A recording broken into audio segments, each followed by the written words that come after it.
A lovely good afternoon to all our viewers who are just joining us this afternoon. My name is Faith Malambo, and I'm your host for the Real Talk show right here on TYP. Now, today is a very beautiful day because we're going to be talking about something really interesting. As you all might know, the 15th of August, which was yesterday, Zambia celebrates the HIV Testing, Counseling, and Treatment Day.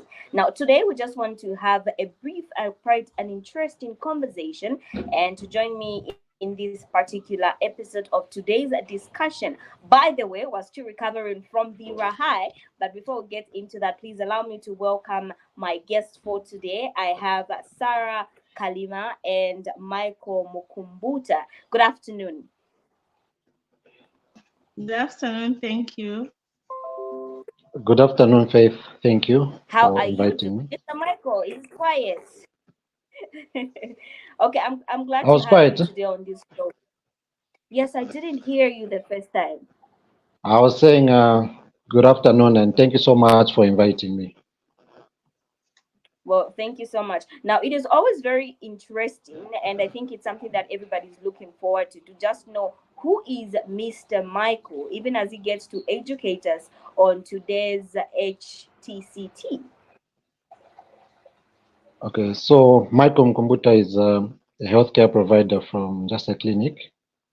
I'm the Okay. current adolescent health focal point person, which means that I coordinate activities to do with adolescents and young people's health from 10 to 24 years. So I think basically that's what I can say. Beautiful. I think on today's discussion, I'll be mostly interested on the adolescent aspect because I feel like that is our group and our audience, the adolescent. Anyway, before I get to that, Madam Sarah, would you please tell us a little bit more about yourself?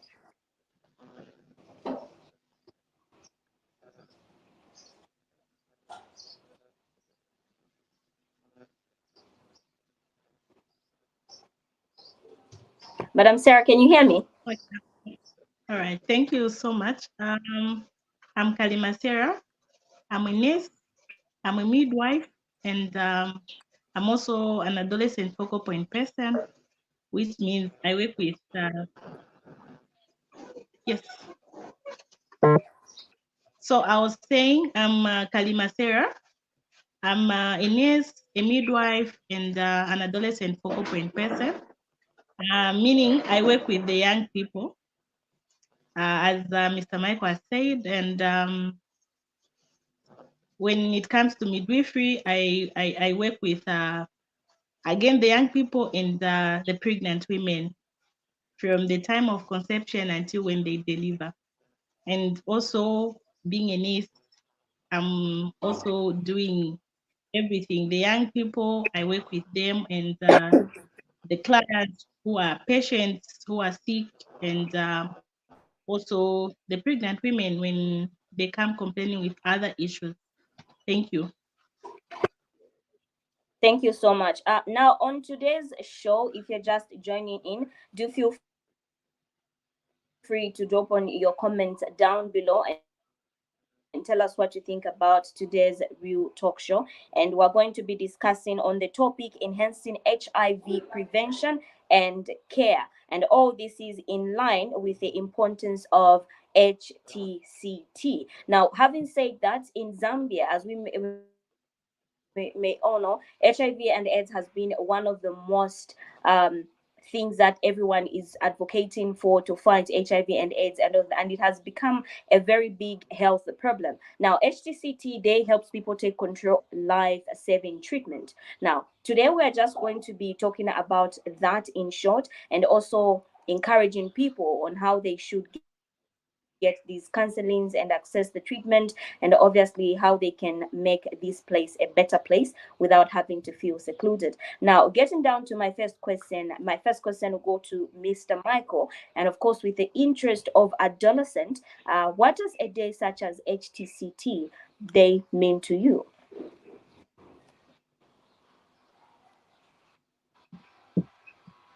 I didn't fully get the question. Uh, uh, If you can come again. What does a day such as HTCT mean to you? Like, what would you interpret this particular day to be like, considering its elements and also the purpose that it's ought to serve? I think HTCT there is a very important day in the aspect of awareness as well as access to services to do with HIV. So I feel it is very important in the sense that um, it is a day when we kind of highlight and emphasize the importance of people knowing their status regardless of the outcome of that test. So it is a very important day, especially for adolescents and young people who are still planning for their future and looking forward to have a positive kind of lifestyle. So knowing one's status, I feel it is also one important decision that adolescents and young people need to also make, and then also uh, accept the modalities that are Hamsters. associated with uh, Yeah. whatever outcome of the test results. Um, since when we are looking at the epidemic control, I feel we have more infections or incidences occurring in the adolescent and young people's age group, that is 10 to 24. So if we can know the statuses and then also intervene for either statuses, I feel we will be in the right path to epidemic control. Thank you.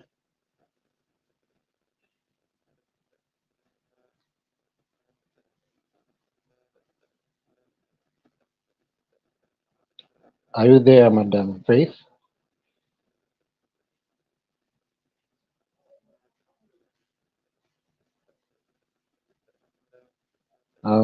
Madam Sarah, I think Madam Faith has dropped off. Maybe you can see today.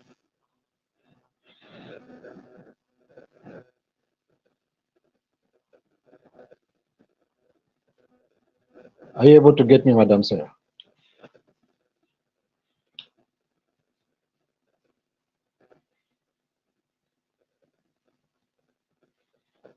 Are you able to get me?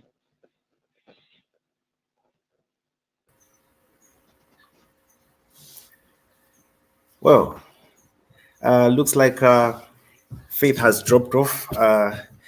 So Michael and Sarah, afternoon to you once more. If you may allow me to join you guys on today's Real Talk. So you were responding to a question that Faith had posed earlier on the importance of HTCT Day and what it means to you. Perhaps I would move to the second question to you again, Michael, to say what drives your passion for promoting HTCT among young people, and what impact do you hope to see amongst the young people that you work with at the facility where you work from? I think as a facility, we're on the right path in terms of adolescent and young people's health.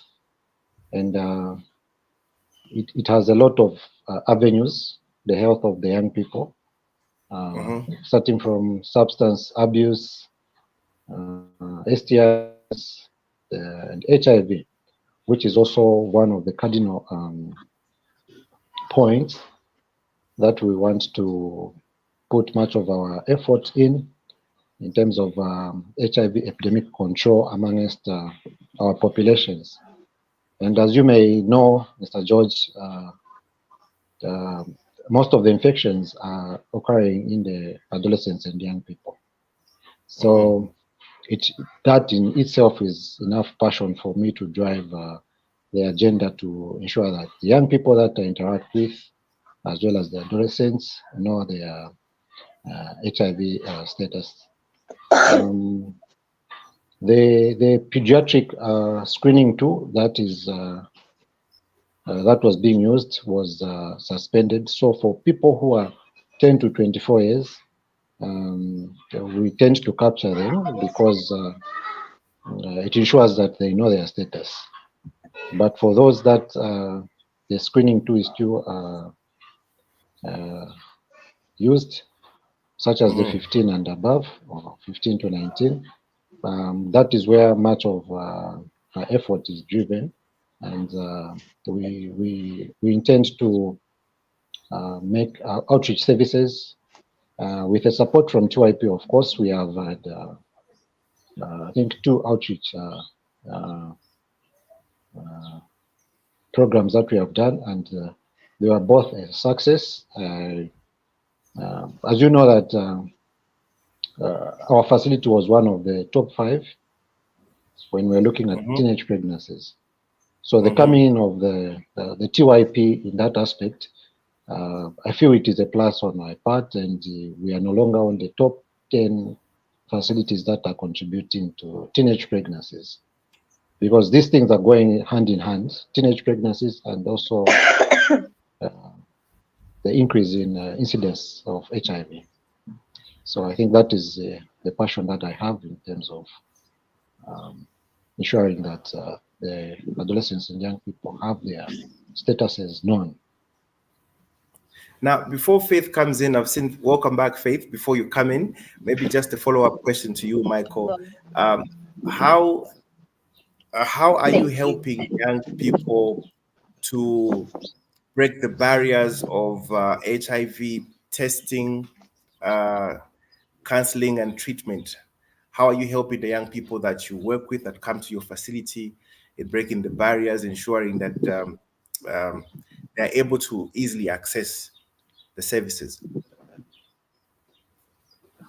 Thank you so much. I think one thing that I do to bridge the gap in terms of the barrier that is there for access as well as utilization to the services is, number one, I'm a role model. I think I'm a role model for most of the adolescents and young people. Number two, I ensure that whoever is involved in the care and issues to do with HIV practices the utmost confidentiality.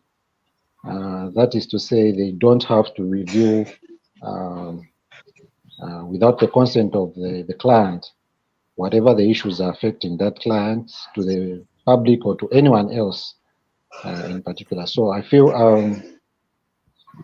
confidentiality as well as being a role model is one thing that I feel is a bridge to ensuring that the adolescents and young people have the access and utilization of HTCT services.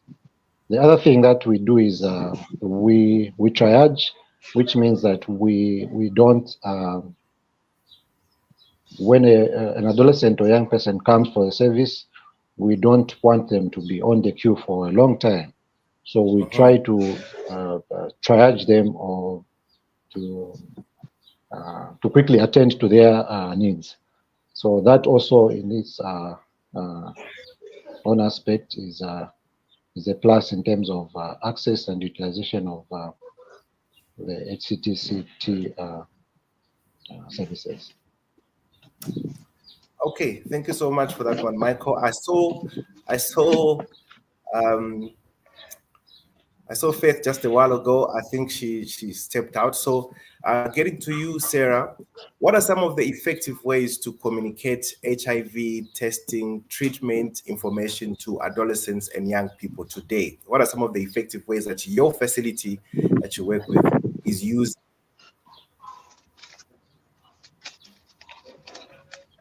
Thank you so much for that question. So as a facility and looking at the demand that the adolescents have when it comes to accessing health services, we've introduced the after-hour services where adolescents would come at the facility after 16 hours, because that's the time that most of the HTCT departments mostly, they know for 16.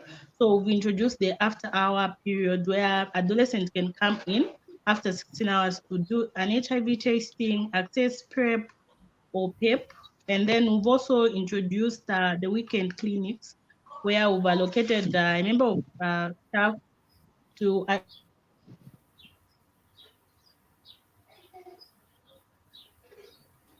be attending to this, because that's the time that adolescents mostly come to the clinic around that time. Yes. And we have also oriented a lot of members of staff at the facility on each entry point, where if they see an adolescent, they also link to other departments so that they can have a comprehensive or holistic package of services at once. So we've done that as a facility and it's working very well with us. Thank you. Faith, please carry on.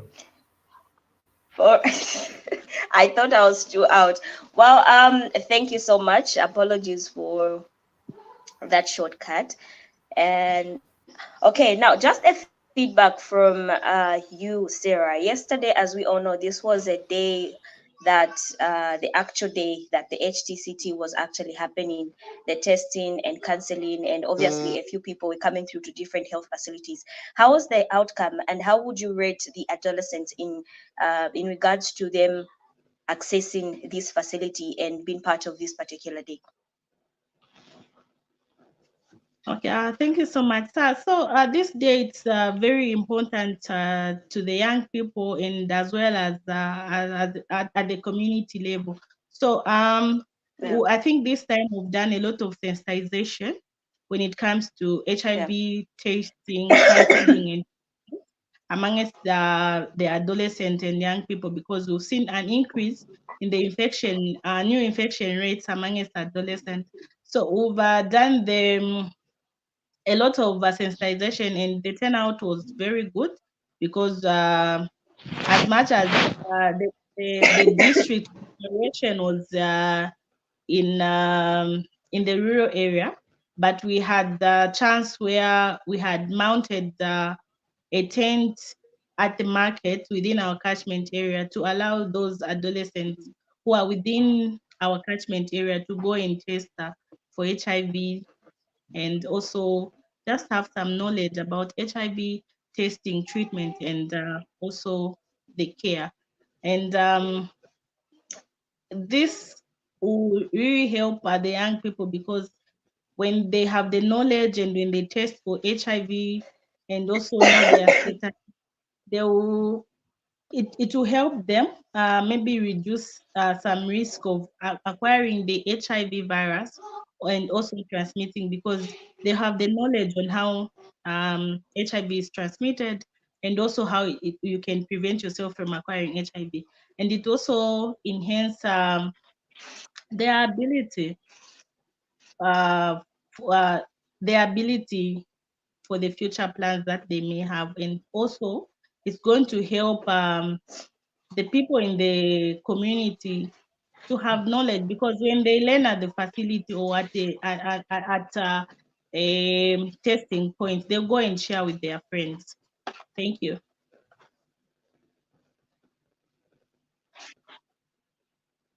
Yeah. Wow, thank you so much, Mr. Michael. Knowing for the fact that of late we have had quite a lot of issues when it comes to adolescent, teen, young pregnancies and all that. And obviously, one of the things that they offer in hospital facilities is learning about HIV and all. How was the outcome? Do you think the adolescents and also the people appreciated this particular day as of yesterday? Yeah, I feel the adolescent and the population at large really appreciated Mm. the HCTC day and that it had an impact, especially that this time around it was a bureau setup.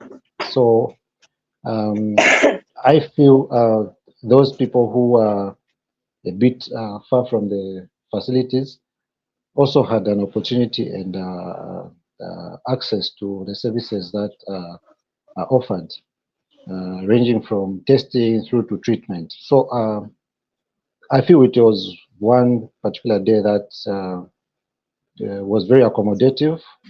It was very accommodative. Though I must mention that I was held up with other things. I didn't go, but online I was there checking up on what was happening. From our aspect, it was in the rural aspect of the district. So uh, I feel it was also important that people had access to information, and then there was nothing like language barrier, which is a plus, Yeah. as people they express themselves in the language of comfort, and people offered services that were user friendly. There was privacy and confidentiality that was being exercised. Um, so I feel it was a plus for a district and for us as a whole, especially when we're looking at adolescents and young people. Thank you. Well, thank you so much. Now, Madam Sarah, Mr. Michael just mentioned something about privacy and confidentiality. How well would you describe that, or how well would you rate it on a scale of 1 to 10? Because many adolescents and young people are actually scared of attending such events or even participating, and sometimes even having to make a step to bring themselves to having to test for HIV and even get counseling from different health facilities because of certain reasons, and one of them could be stigmatization and judgment. How would you say the young ones rated this, and would you say that there's total confidentiality even on this particular day?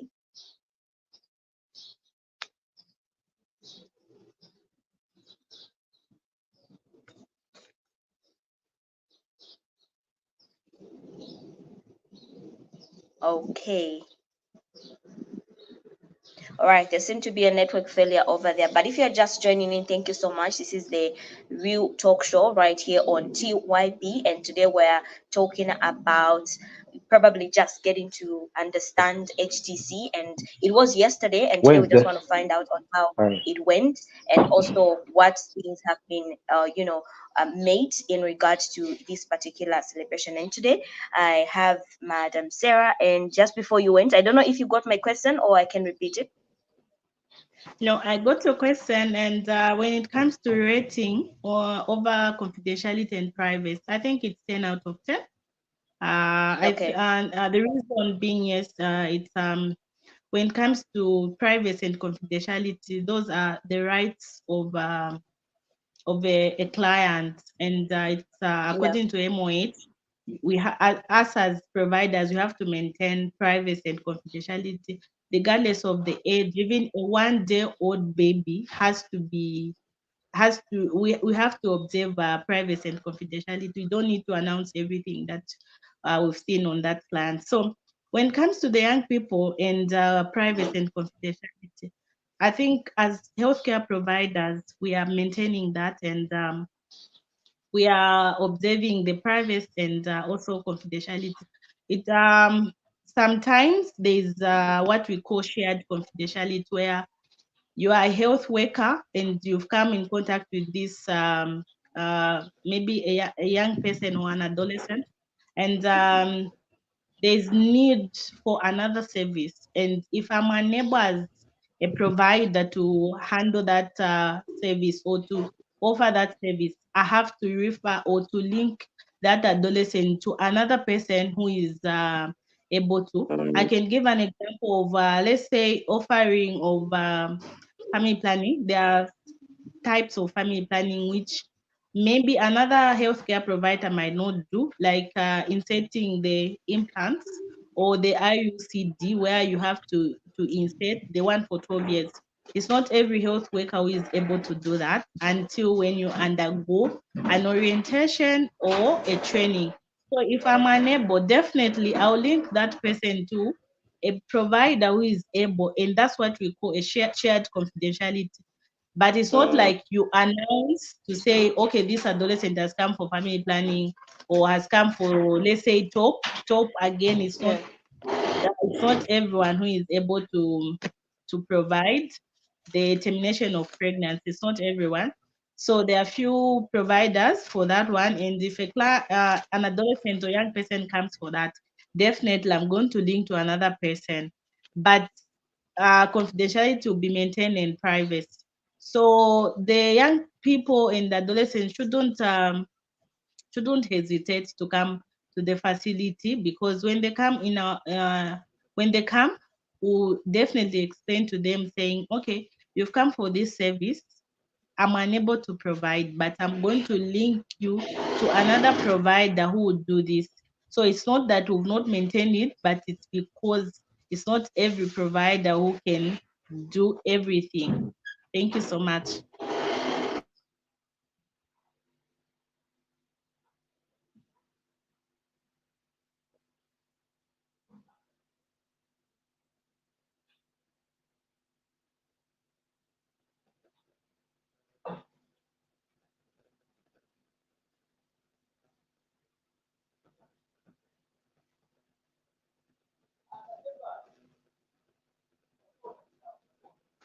Mr. Michael, maybe you can just add on the privacy and confidentiality. Yeah, we would also want to learn that from Mr. Michael.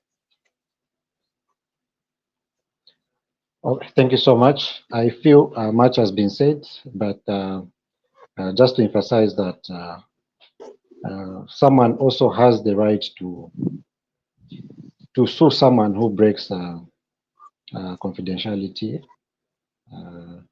It is one of the rights of the patient or a client. So I feel it is one of the things that is can be a bridge as well as a hindrance to people accessing a service if is not observed. But from our point of view, the the the facility also at times provides with confidentiality agreement forms for those people who are support staff. So on the confidentiality agreement forms, it also stipulates that if someone breaches the confidentiality, the client has the right to sue them, and then also it's likely that that person's license, if they are licensed, will be revoked and they won't be practicing anymore. Thank you so much. Wow. Thank you so much, Mr. Michael. I think that is a very good point that even as the young ones, the youths, adolescents, and everyone who's watching should put in mind, to say, as Mr. Michael has earlier stipulated, that our privacy is assured when we want to acquire these services. So let's make a step and make sure that we are cancelled, we are tested, and it is very important for us to know our HIV status and also seek counseling and treatment at the right time before it gets too late. Now, Mr. Michael, it is to my interest that I would want to know, are there any uh, explores that have been done in new developments in the aspect of HIV care, apart from the ones that we know? Is there any other new developments that have come on board when it comes to HIV care? I'm not sure the ones that you know, Madam Faith. Maybe you can highlight some of the ones that you know so that. Obviously, we know when you are tested positive, obviously you are going to be given ARVs, you are going to seek for counseling, and obviously when you go for the first time, you are going to be counseled all through the way how to take your medication. But apart from the ARVs and the counseling, is there any new development that has been put aside to help people who are tested positive?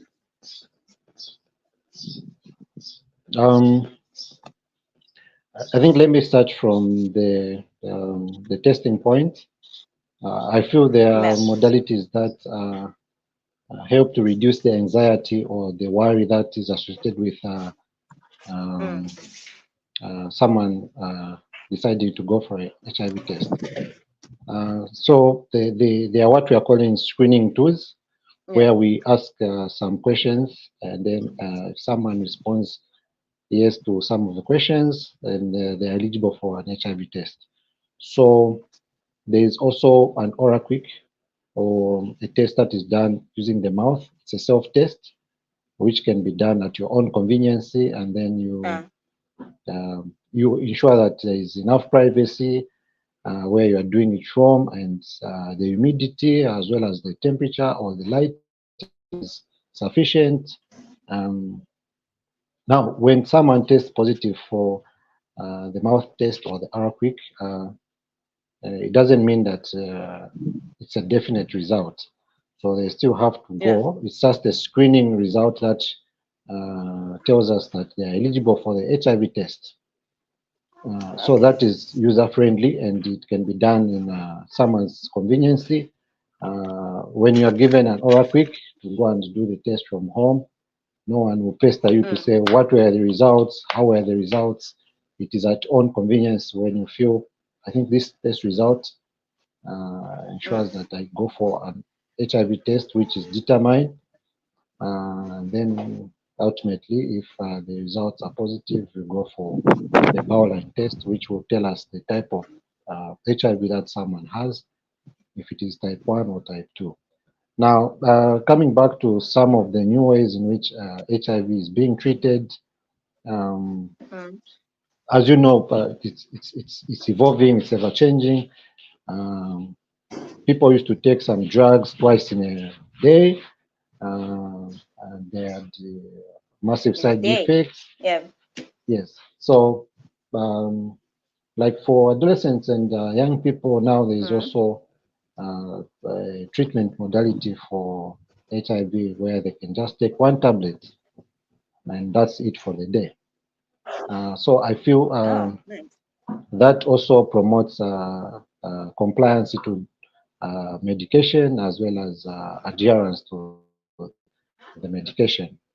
So adherence will ultimately promote the quality of life of that adolescent or young person. Unlike in the past when they used to take maybe 1 or 2 tablets in a day, it will become more or less like an inconvenience because they have to spare some time either in the morning and evening. But this time around, it's just once, and then you are done. Then coming to those that test negative, there are also modalities that are put in place to ensure that they remain negative. For example, the uptake and utilization of the pre-exposure prophylaxis, which is PrEP. And then we have also heard of new innovations for PrEP, though as a facility we haven't received, but we have heard that now there is also an injectable PrEP. So I think those modalities are slowly making it convenient and easy for people to access and utilize the services. Thank you so much.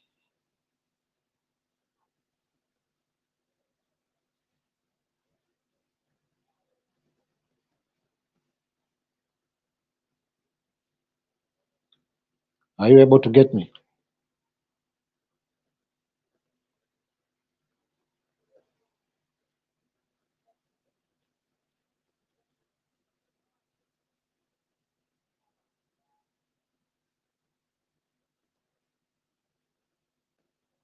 Are you able to get me, Faith? Okay, so Mr. Michael, what are the advice you can give to the young ones, adolescents out there who have who fear to visit the facilities to get tested? Also, what advice can you give to adolescents out there in society? Thank you so much. I think the advice and encouragement that I can give to the adolescents and young people out there is that number one, these services are free and easily accessible, as well as we are reassuring them that regardless of the test results, their privacy and confidentiality will be upheld by the service providers. So they shouldn't shun away from the service simply because they feel maybe if they test in whichever test that they may test, maybe people will start spreading the news. I always tell the people that provide the service that we do not have a megaphone. We don't have to go and publicize anything that we do to um, the clients that come to our facilities. The other thing is that I feel we have more access when we do the outreaches or when we follow the adolescents and young people in the communities.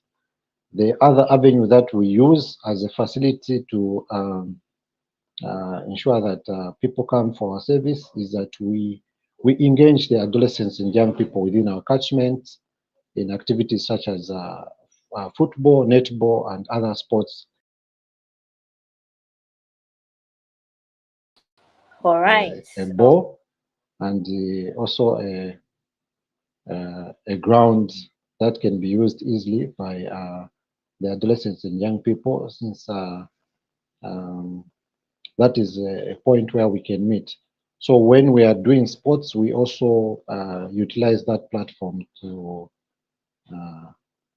give them the information that is required, also provide them with protection, such as condoms, as well as do the HIV test if need be. So, in a nutshell, I would just encourage the adolescents and young people to do away with the worry that is associated with them not knowing their HIV status. And the fact that the service is easily accessible, free, and their privacy and confidentiality is assured to be maintained. Thank you so much for that question.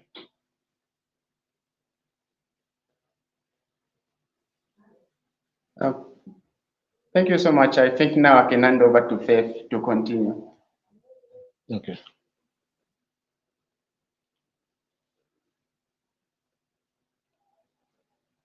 Sorry, Madam Faith, not able to get you.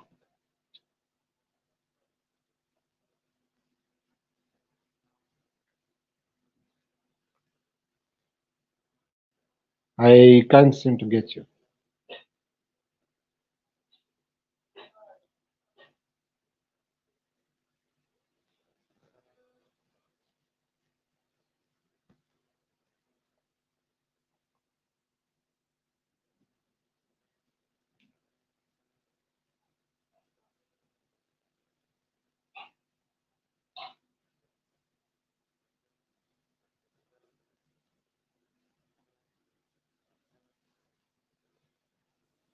Okay, in less than 1 minute before we conclude the show, what takeaway are you having? Like, can you give to the audience, to the online Sorry, audience who I are had joining us? dropped. I don't know what was your last question, Mr. Mike. Maybe I can also contribute something. It was on the basis of what we can encourage the young people and the adolescents out there for them to access the services. That includes them accessing the HIV testing services.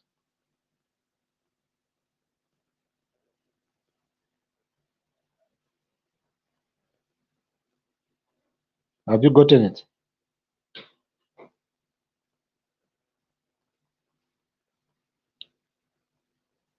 Have you gotten the question?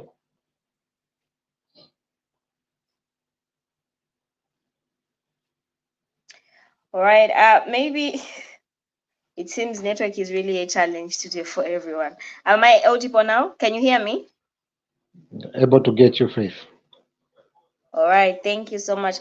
Maybe Mr. Michael, just before we can wrap up your show, what would be your words of encouragement to the young ones and also probably the elderly people that are in this that have tested positive and dilly-dallying to access medical care and even seek for, medical attention? What would be your advice for them?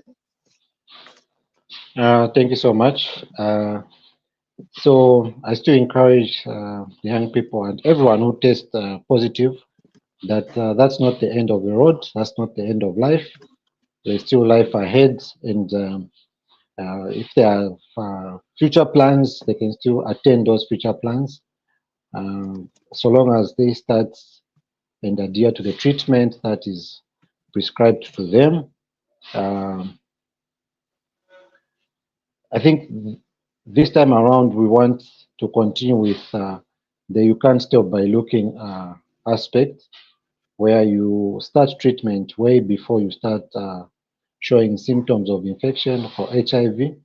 Um, it also gives you the quality of life in the aspect that if you are in school, you still continue learning, and your school will not be affected by you being hospitalized and bedridden from time to time. Also, if you are working, you continue working. If you are a business person or a farmer, you still continue doing whatever you are doing, so long as you adhere to the treatment and accept the test results to be a positive test result, and then everything will fall into place. It's not the end of the road. Thank you so much, Faith. Well, thank you so much. That was a word to the young people. Now, finally, I would love to hear from you as a person who is so passionate about adolescents and the healthcare delivery services. How can we strengthen collaboration between community-based organizations and also the healthcare facilities to improve HTC uptake among the young people? Okay, so in the adolescent health program, there are what we are calling gatekeepers. Gatekeepers are those people who are with the adolescents in their homes, schools, maybe I can say in the chief doms, as well as in the society in general. So gatekeepers play a very critical role in the sense that we want them to echo what they are teaching the children, and we want also to echo what they are teaching the children or the adolescents and young people. We don't want a situation whereby we are telling them something else, well as the community and the gatekeepers are also telling them something else. So we are working towards one goal, which is to ensure that an adolescent transitions into adulthood healthy and wiser, as well as with a prospect of achieving whatever future plans they have. So I would give an example of when people are trying to kill a snake. Okay, are you able to get me, Faith? Yes, I am. Yes. So when people are trying to kill a snake, they use different tools, and people Yeah. hammer the snake in different parts of the body of the snake. But it's also possible that people can injure themselves as they are trying to kill that snake, because maybe some are using catapults, others are using slashers, shovels, and picks and whatnot. So for us to ensure that we achieve adolescent health in the communities, it is best that we collaborate and we coordinate our interventions, um, uh, in view that we all want to achieve the same goal. So if there is no coordination, then the collaboration will not be there. Also, I want to mention that whenever we have something to do with adolescents, number one, the adolescents themselves are our stakeholders. Number two, the gatekeepers or the community people are our stakeholders. For example, Yeah. the headmen and the community leaders, such as the chairman and others. It is easy for them to, number one, mobilize the population, and also to give information. So we engage them, and they are part of our technical working group, which ensures that we coordinate and collaborate in all areas that have to do with adolescent health. Thank you so much. Well, thank you. Thank you so much, Mr. Michael. Now, this is this one. I want a heart-to-heart kind of a word from you, being a youth representative and also a focal point for adolescents. What is that one word or a sentence that you would give to the young ones who are going through the period of probably having told that they are positive and they don't know what to do, and also probably based on what you have experienced in the industry, what would be your word to the young ones who are watching you today as an adolescent focal point? Okay, so I'll just pick it from positive living. So there's a recipe for positive living, which is knowledge. That means that you know your status as being HIV positive, plus determination, the desire to live on and to achieve your goals, um, is equal to a good and quality health life. So being positive is not the end, so long as you have known and accepted your status, and then you're also determined to live and achieve your goals.